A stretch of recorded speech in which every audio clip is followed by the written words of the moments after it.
This is Training Insights, Episode 7. Welcome to Training Insights. My name's Kevin McGowan. This podcast is brought to you, of course, by Training Magazine at trainingmag.com. Today we're going a little bit outside, thinking outside the box a little bit, because training is about, we focus on professional development, corporate learning, that kind of stuff. But what about small business? What about that person who is living in, maybe a remote spot and is trying to start a new online business? What do they need to know?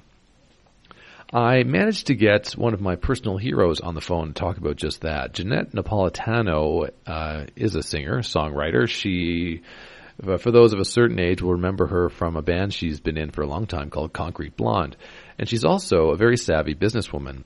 Currently, she lives in Joshua Tree, California, and she's got a few businesses that she's starting up all at the same time. There's Joshua Tree Recording Company, where she's going to be recording her own albums and distributing that in a whole new world, then in a world that's very different from the one where she started 30-odd years ago. She's also got a couple of other online businesses. So I wanted to talk to Johnette. One, I admit I'm a big fan, so let's just say that right off the top.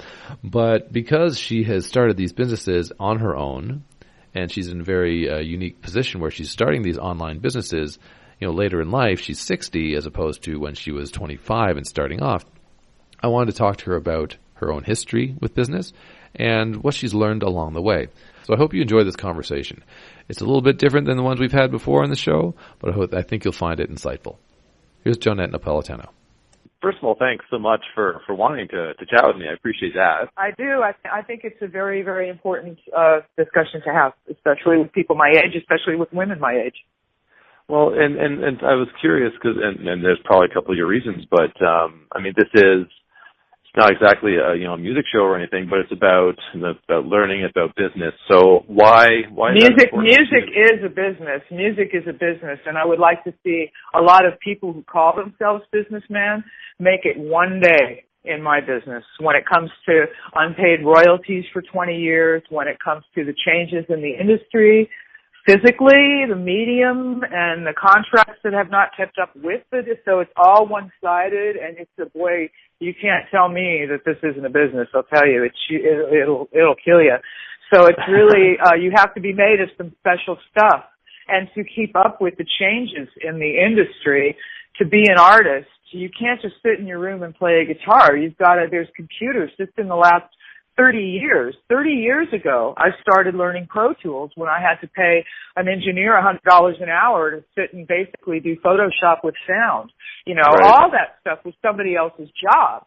And the record companies would be charging the artists for it, and they would be overcharging the artists for it. And so it was very obvious to me as a woman, assuming that my future would be a family of my own. I knew 30 years down the line and I also knew that I was an artist and I was a musician and that I was never going to want to do anything else. As a child, I did not see the reason.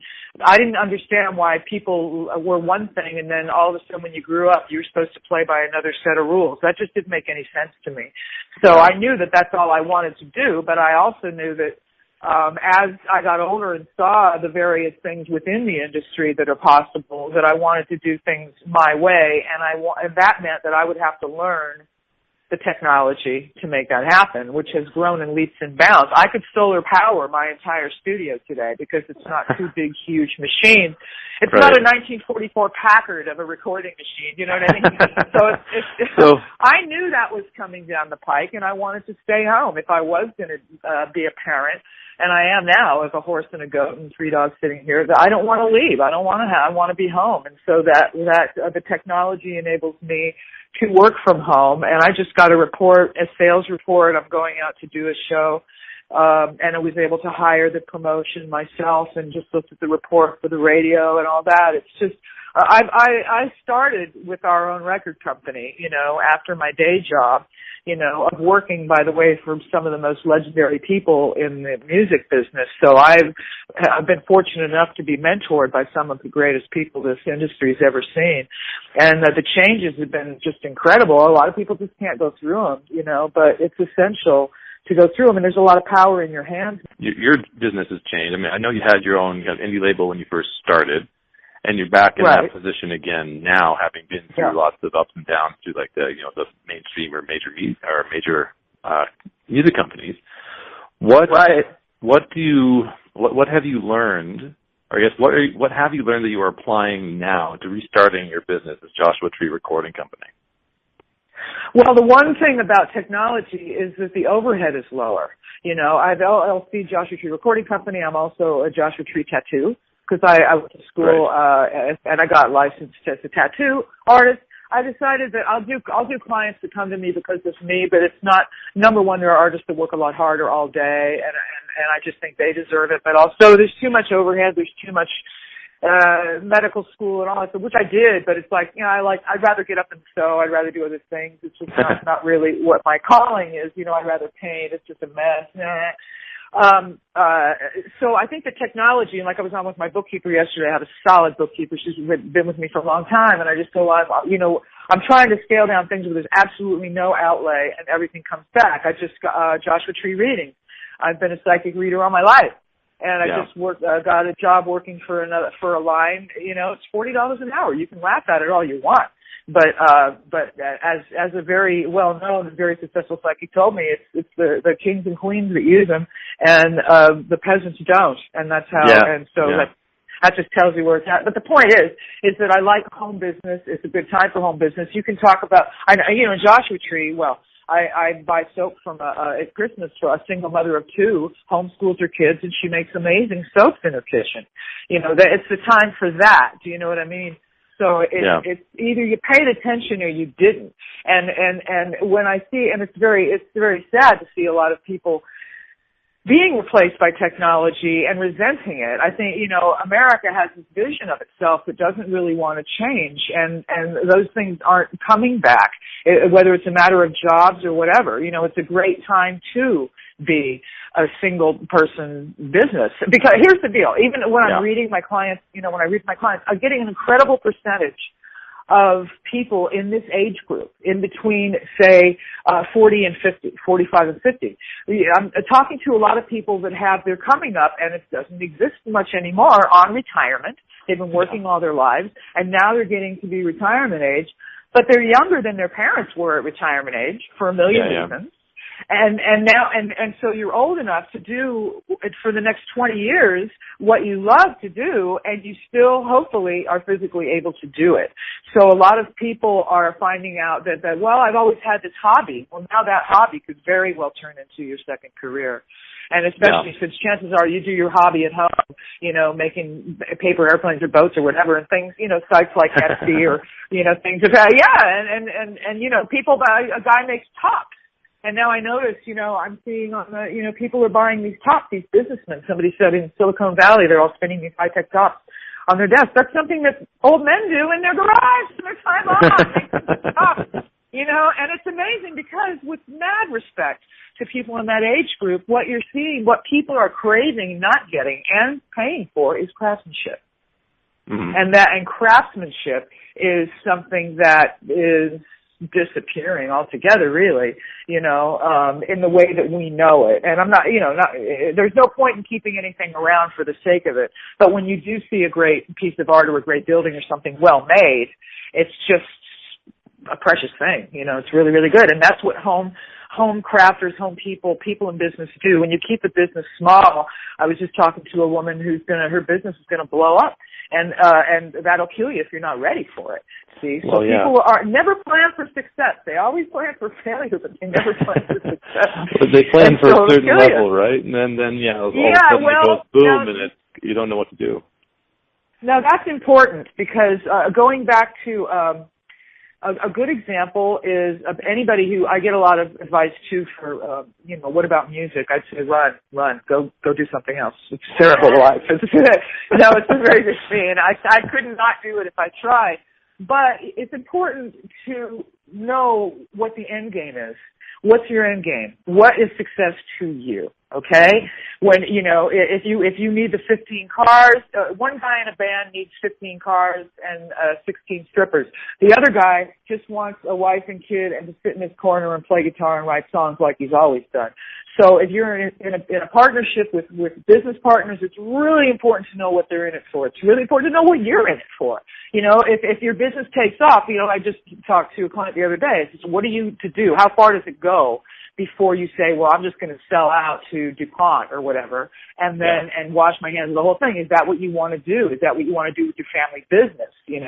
And we've seen that, and there's many examples of that in big business, from the Walmart people all the way down to, somebody who maintains a family-owned business, all, up until that point, so that's something that you really got to think about. Are you willing to sacrifice your family because you're not going to be home? Or are you going to be working 20 hours a day? Stuff like that's really, really important. Otherwise, none of it matters. It sounds cliche, but it's absolutely true. Well, it is. It is. For you, so you've got kind of three ventures going on. There's the recording company. There's the Medium, working as Medium, and I know you are a tattoo artist as well. What is the goal for you? You're talking about the goals for you. Well, you have to know your goals as you're going in. What is the goals for you in these three? I'm going to be 60 in September, and I'm done. My goal is all I ever wanted was to, the American dream. My Italian grandfather, he's the first one born in America. You're supposed to own your own house. And I have 10 acres and I have my own house. And so I am grateful. I am done. I am blessed. I have everything I need. I don't want for a thing, but I don't need a lot either. I could be a waitress tomorrow and and support myself the way I live right now. And I think that's a really good thing that gets into, your philosophy as a person, as a spirit. It's just like, how much do I need? Can I sustain in good and bad times? So I'm good. So my attention now with the recording company is a different business model than I've ever seen. This is really funny because I was on with somebody who was prominent in the major label record business for a long time, and I've talked to him a couple of times, and he was telling me about something that I should do and how I should go tour.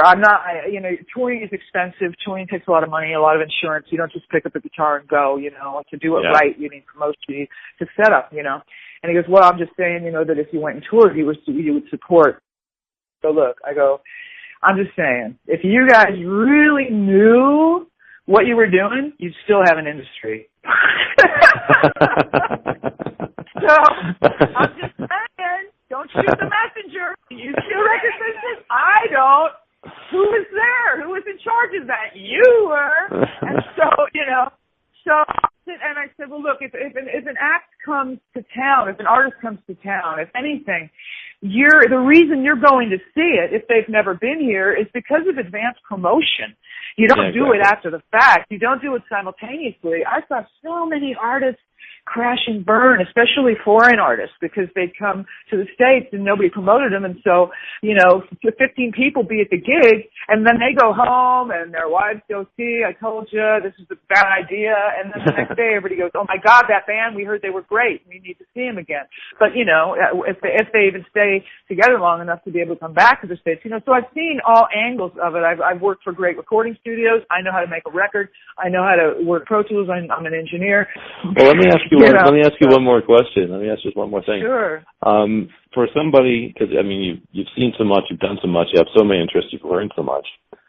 If I was going to be coming to you for, I'm looking for a mentor, say, and I want some advice, what do I do to start my kind of arts related, whether it be music, whether it be whatever, visual arts, something else? 2017, what do I need to know? What have you learned? What's the big thing that you've kind of picked up in the last 20, 30 years? The thing that doesn't change is you get out of anything what you put into it. And focus. I'd ask the first thing says, what's your end game? What is it? What is your idea of success in that particular arena or that you are going for? What's your target with those arts? Assuming that you're an artist, okay. What kind of artist do you want to be? What kind of where do you want to take your art? Who do you want to work with? Are you better off starting a nonprofit? I tried to start a nonprofit, and there were too many meetings and too much input. I don't like teamwork. I'm one of those people that have the idea. I don't. I organize. I love really that. Well, absolutely love that. But the ideas have to come from one person. That's just the way I am. I'm sorry. I can put together and bring out the very best in people. Absolutely, as a producer.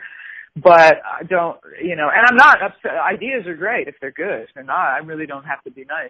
So you got to really know as an artist what kind of art you do, what you're good at, and be good at it. Do it all the time. Great. Well, Johnette, that's a great way to finish it. I'll just kind of leave it there. So all right. I really appreciate it because I never get asked questions like this, and all the artists, a lot of artists I know don't think they won't have the conversation in public, even though they won't stop talking about money in private because it's not an arty thing to do. It just burns me, man. And I used to get really dissed, back in the day when I started our own label and then we made it and everybody's like, why should you make it? What did you do that we didn't? As if I went and slept with everybody who bought my record, Right. And I'm just like, dude, I know you've got to be good at it and work while you all were, partying down and everything. I was working 24/7, so that I could live peacefully now and get up and sew with my horse who sticks her head in the window because I wanted Mr. Ed. I have Mr. Ed. Mrs. Ed. I have her. That so sounds amazing. I win. So you win. I love it. Thank you, my dear. Thanks so much, Have Johnette. I a appreciate great it. Day. All right, I will. Thanks so much, Johnette. All right, sweetheart. Take care. Bye-bye. Bye.